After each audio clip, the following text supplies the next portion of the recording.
Histoire du soir, bonsoir et bienvenue dans ce jour 13 du calendrier de l'Avent vidéo.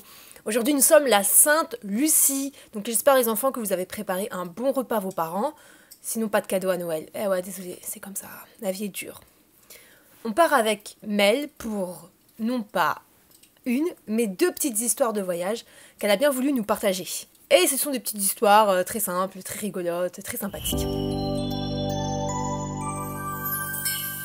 En 2015-2016, Mel et son copain sont partis en voyage en Algarve, au Portugal, donc dans le sud du Portugal. C'était un séjour assez court, ils avaient donc réservé une sortie pour aller voir les dauphins. Malheureusement, la veille, on leur annonce que c'est pas possible, que la virée en mer est annulée et on leur propose un report pour le lendemain. Mel, elle est du genre impatiente, en plus tout a été chronométré, tout a été millimétré au niveau de son séjour.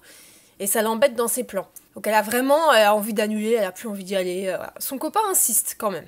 Il lui dit écoute, ça va être sympa, bon c'est pas très grave, on n'a qu'à switcher, demain on ira faire ce qu'on avait prévu pour le surlendemain, mais c'est pas grave, on s'adapte. Mel se laisse convaincre, et la sortie se fait donc 2 jours plus tard. Le lendemain, le jour J, précisément ce jour-là, à ce moment-là, les orques passent au large du Portugal.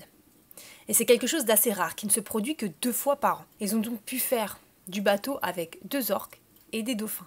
Chose assez rare et incroyable. Moralité, il faut rester calme en toute situation et ne jamais forcer le destin.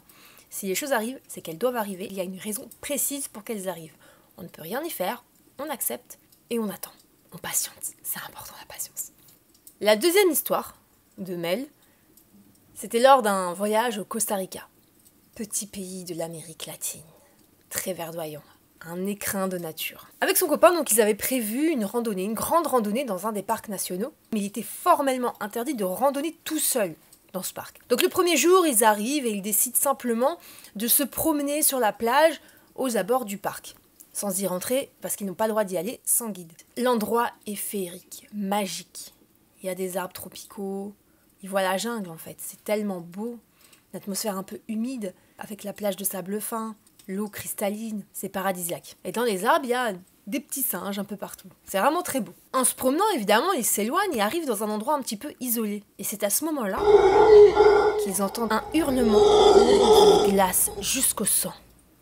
Tout de suite, ils pensent qu'il s'agit d'un prédateur type puma. Ils se mettent à crier et à courir en panique jusqu'à l'hôtel, échappant de peu à une mort atroce, certaine. Le lendemain, ils se lèvent, pas très rassurés, rejoignent le guide et commencent la randonnée à ses côtés. Ils entendent de nouveau le cri. Ils restent bloqués, figés, sur le chemin. Le guide les regarde et se met à rire. Il leur montre un arbre. Mel et son copain regardent dans l'arbre. Il s'agissait des singes hurleurs et non d'un puma. Des singes qui sont totalement inoffensifs. La randonnée se passe bien. Ils sont émerveillés par la faune et la flore locale.